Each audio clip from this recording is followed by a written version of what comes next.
Welcome to Gazali. I am Dr. Subodh Kerkar, and today we have with us Professor Cherian. India is the only country in the world where it has an ocean named after it. There is no other country in the world where there is an ocean attached to it. We have Indian Ocean, and India is a kind of a peninsula which projects into this ocean, and that is very, very important. That's because the ocean has determined our culture. The waves which wash our shores don't just carve out rocks and make patterns on the sand, but they have determined the patterns of our culture, the way we live, in many, many different ways. I have a very favorite book by Romila Thapar, who also happens to be a very good friend of Professor Cherian. She talks about past as present, how what we are today is determined by our past. And I think we can't have anybody better to explain this to us than Professor Cherian. Professor Cherian is the founder director of the Council of Historical Research of Kerala, and is also the director of excavations which are happening in the port of, in a place called Pattanam, which is supposed to be the old port of Muziris. So to begin with, Professor, let us please tell our audience about Muziris. Thank you, Subodh. Actually, Muziris was one of the most famous ports of the ancient world. One can say it was the first emporium of India, which according to many Roman historians, it is something that should be compared to modern London, modern New York, or modern Shanghai. And we have a lot of literature available about this kind of a great port existing 2000 years before. But unfortunately, there was no clue in terms of material evidence where this belonged. Always people believed that because Kodungalur was the medieval capital and port and all, they thought that it could be Muziris. That was how history books mentioned it. So Muziris is about how far from Kochi? It is 25 kilometers. 25 kilometers from Kochi. Please tell us about different historical references about Muziris. See, the most important are in Latin and Greek. For example, one of the wonderful sources is called Periplus of the Erythraean Sea. And there are so many others. This belongs to about 2nd century. 2nd century. And it all mentions about this port as one of the most important kind of transacting places where goods from probably entire Asian region was coming there and being exported to Europe, and especially during the Roman Empire period. Mm-hmm. And have you found a lot of evidence of Roman coins and other evidence to prove that? Actually, Roman coins, it's very difficult to find from an archaeological site, but basically because of the fact that Roman coins were mostly gold at particular point of time, and silver also. And it was during this time, you know, for example, if you lose a coin from your pocket, it never, you know, is taken as granted. That is gone. It will be somebody will pick it up. Somebody will pick it up. You yourself will search for long and find out it. So, in nowhere, very rarely archaeological sites produced coins of that sort. So, in any Roman site, it wasn't found. But, you know, we have more dependable sources. And also we see in archaeology that coins have legs. Okay. So if somebody picks it up, they put it in their pocket and they... Okay, coins have legs is a nice one. Yeah. So it is better you to have other kind of artifacts that, thanks to the advanced scientific studies today, see many aspects of the life of the times is possible. Give some examples apart from coins, which are the important things which you found during these excavations. For example, if Mediterranean is concerned, we have the amphora shards. The amphora pots. Shards of the amphora pots. Okay. So amphora pots are very big ones, you know, sometimes 5 feet, 6 feet, 4 feet, 2 feet. So what we get is probably it is the only site in the Indian Ocean which has produced more than 10,000 shards Of amphora pots. of amphora fragments. Just to interrupt you there, in Goa, we have not really had any excavation so far. We will come to that later. But there's a school being built, and they have found small shards of amphora pots even in Goa. Yes. So Romans were also coming here. Actually, that is where, you know, my purpose of my journey. Yeah. Actually, I think we'll come to that later, but Yeah. before I would like to praise the audience about when you talked about this trade from Muziris. Please tell us the route from Muziris. Where did the goods go to, and how did they reach the European continent?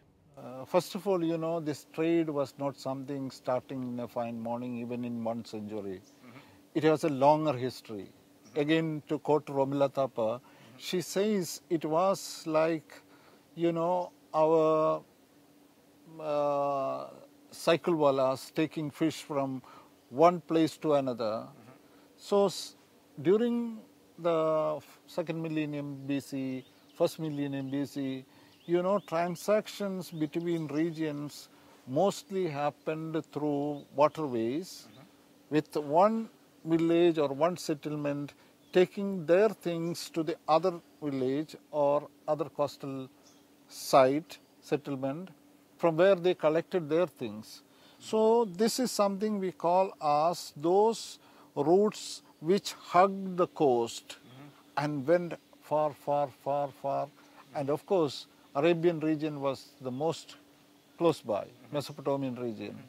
So through, if you start from Kerala region, through Mangalore, through Goan region, through the Maharashtrian coast, through Gujarat, it reached the Mesopotamian region, the Iran-Iraq region, then Saudi Arabia, and then it went into the Red Sea. And there are two well worked out port sites. One is Bernike, the other is Myos Hormuz, and it stopped. It was the destination ports, because to reach Mediterranean there was no Suez Canal then.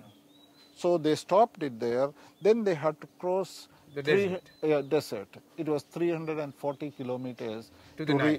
to the Nile. And there was a port called Coptos. So this 340 kilometer was through land. And Augustus, you know, who gave a lot of importance for this trade with the East, built 14 stations. So On this route of 340 kilometers. Yeah, I had the good opportunity to explore 3-4 of them. Okay, so Through you the- actually went on through- that track. went that But track, there must be good roads now. No, it's still desert. It's still desert. Desert, but you can drive. Okay. It is a very pleasant experience. So you can drive, and there are desert area. There are tribes which are very remote, And so the goods went to the Nile, and through the Nile they went to from Alexandria. and from there to the then Roman Empire. This was the peak. This was the peak about which we talk about Muziris. So what we try to argue is there is a pre-Muziris, there is a post-Muziris. So one should not confine to it. This is a process. As you very well said, we should look for the maritime cultures that in fact defined or laid the foundations of human culture. Mainly because of the fact that it was during those exchanges we engaged different cultures. Otherwise, you know, it was a hunting gathering people who settled someplace and they lived a life. But all on a sudden, these exchanges bring to them, or they go to other cultures with different languages, with different habits, with different traditions, belief systems, art, different kind of a worldview. So this was where we started our cosmopolitan, plural, multicultural, polyethnic foundations of our country. Yeah, absolutely. And this started almost 1,000 years before Islam was born. Yeah, before 1,000 years, not 700 years before, and even before Christ was born. Exactly. Christ was born, because at least from 3rd century BC, I think Indian Ocean was a trade lake, very busy, exchanging things to different places. I read somewhere that Indian Ocean, almost 60% of the world trade happened in Indian Ocean.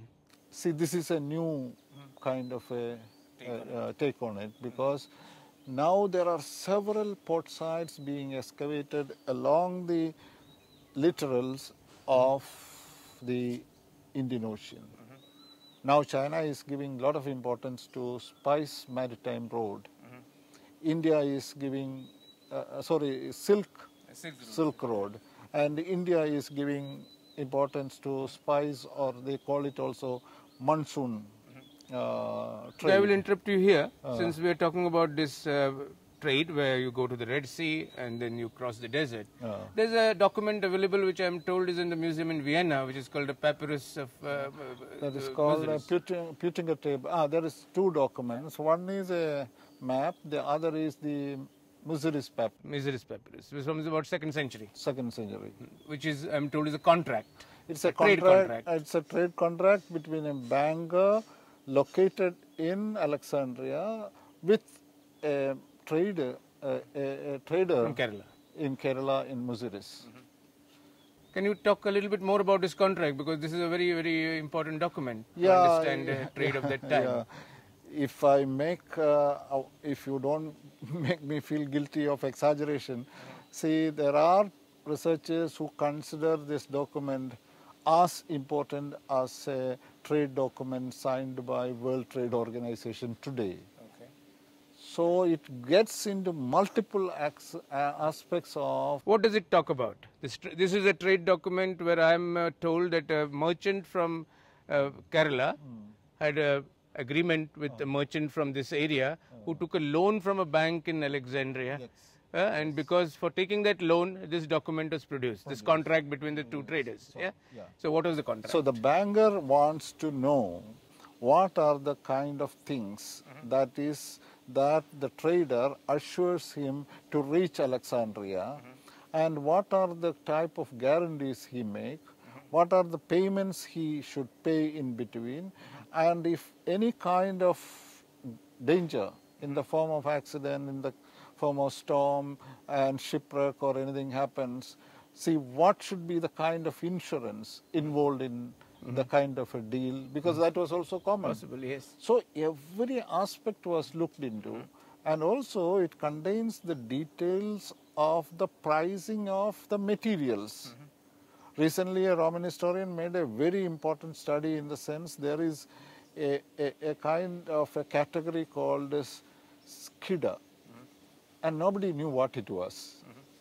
Finally, his research has clearly identified it is the kind of ivory cut from grown-up elephants.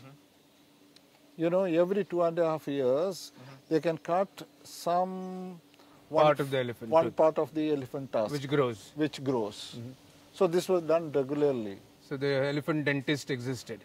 Yes, this existed. Yeah. And the most interesting thing he says is very interesting.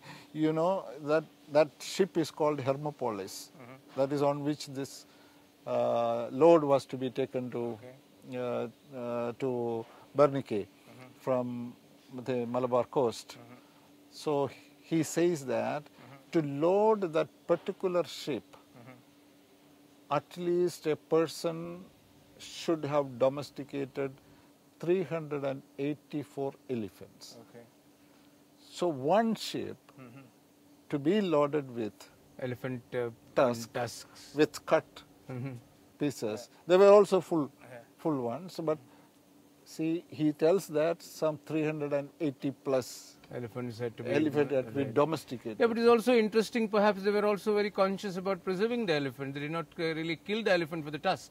Oh, yeah, exactly. They actually made the tusk grow and cut the tusk. yeah. Okay, since we are at this point about materials, about goods, which were traded this time, I mean 3rd century BC and until 5th century we are talking about. What are the, you had a lovely map which showed how different objects, different materials are found here and found in other parts of the other ports. So would you please elaborate on that?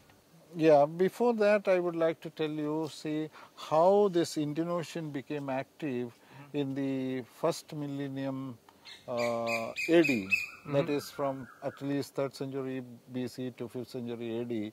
See, this map shows all the kind of ports, that is almost 60 plus ports was active, and out of that at least 30 belong to our Indian subcontinent. So it's amazing that the role played by the Indian subcontinent was substantial. And yeah. So we are talking about sports, so let me just understand a little bit. This was before they started crossing the streets straight to Muziris. They came along the coast of the Asia. Along the coast of Asia. Yeah, it was during the 1st century BC. That was probably when the demand was increasing because of the Roman Empire emerged. And you know, Roman emperors always asked the sailors, go and bring the best from any part of the world. That is said to be the kind of a, you know, unwritten command that was there. So it was during the 1st century, it seems, they started crossing the sea. Mid-ocean crossings happened. Using the monsoons. Using the monsoons. The monsoon winds. Probably, I think it would have been in existence even before. But you know, this channel opened up when there was more and more demand and more vessels were going and coming. So, about your question regarding, and one aspect... Since we have come to these ports now, let us elaborate on the ports. The ports from the ports in the Red Sea to to Muziris. Actually, it doesn't stop there. Actually, it should be is seen as going to the Eastern Indian Ocean also. This has been our problem. You know, we have been colonized people. So always we look to the west. And we never bothered what was happening in the Eastern Ocean. So now Archimede site has been well excavated, and it shows the kind of Roman evidence as well as the Chinese evidence, and the Eastern Indian Ocean evidence was too much to say that the Indian Ocean was not just the Arabian Sea, it also was up to the South China Sea. To the coast of Australia. Yeah, probably. But we have only evidence. You know, these are things that need inquiries. So you are rightful when you say Indian Ocean played such a dominant role because of the new evidences that are emerging, which needs to be corroborated, which needs to be verified, and a lot of comparative studies is necessary. It is probably in this respect I would like to say about my purpose of visit to Goa. See, even in the earlier document I was mentioning Periplus, there are 19 port sites mentioned on the western coast of India. In that, Goa has a couple of them. And not only that, in Cosmos Indicopletus, who was a 6th century traveler, you know, he was also looking for Christians. It is the first authenticated document which says that he saw Christians in India. So that is very much before or something at the same time when Europe was also Christianized. So anyhow... But Christianity is supposed to have come to India much before that, in 52 AD. But we don't have any clear evidence. We don't have any clear evidence because as a religion, I don't think... Like you are yourself coming from a Syrian Christian family. Yeah. And Christianity must have come to Kerala much before it went to Europe. That's what people claim. What do you think about that? But being an archaeologist, I will ask for evidence. Okay. So that is very important because it is the kind of scientific rigor, scientific kind of honesty with which we should approach, especially religious issues. We have to be very clear because, you know, you can believe and that belief will have so many dimensions about it. But what is the earliest evidence that a church existed in Kerala? That is Cosmos Indicopoulos. He says. That is 6th century. That is 6th century. Okay. That is 6th century. He says that he saw. So it could have come early. In the route, you know, there are two sides that gives evidence. One is Bernike, other is Kana in Yemen. And these two sides had Christian presence in the 4th century. Okay. So probably there is a chance because the contact was so brisk. So with such intensity, you know, all religious people are little, you know, They want excited. to prove that we were here before. That story, but even then, you know, I don't deny St. Thomas coming here. Okay. There is a probability. Okay. Because, you know, they are people with a missionary seal, but not to establish any religion per se, as we often think, but to tell in humble words about their guru, their philosophy, the teachings of somebody. The same thing happened, you know, in Europe. I met a professor. He says Christianity is nothing but the influence of Buddhism in West Asia. So he says so many evidences are there. Okay, we have just 5 minutes left, so let me ask you some more important questions. Now, you talked about some ports in Goa. Now, we have one port called Gopakapattanam, which is in Goa Vella, where the wall still exists. And other thing which came into my reading is the Arabs described a port called Sindhapur. And that perhaps was Chandor, because it is called Chandrapur. So Chandrapur was pronounced by Arabs as Sindhapur perhaps. So what are your readings and your evidence about ports in different sites in Goa? See, this Gopakapattanam itself is very interesting for me, because Indicopoulos mentions about 5 port sites which is suffixed with the term Patana. But none of them has any reference as that belongs to Kerala region. Because Muchiripattanam or Musiris could have disappeared by the time Indicopoulos comes. So I believe that from Mangalore to Maharashtra region, there might have been these 5 port sites. So I will be very much interested to have some exploration, surface survey in the region to find some subterranean clue in terms of pursuing some trial excavations and asking ASI to see that the site should be explored and excavated. Yeah, that's very interesting because so far we have not had any proper excavations happening in Goa. And I think it is time after so many years of liberation that we at least come to know with authenticity our history, get engaged with our history. And I think I really wish, Professor, that you are able to do that here, because you have done a great deal of thing in Muziris, which has really brought out new evidences. Almost the history of the world is almost being rewritten with this kind of evidence. This all the time happens also with other excavations like the ones which are happening in Harappan site of Rakhigari. So we hope that you get an opportunity, and we have an opportunity to have you over here. Well, thank you for watching this lovely program, and we definitely hope to see Professor in Goa in near future excavating our sites here. Thank you.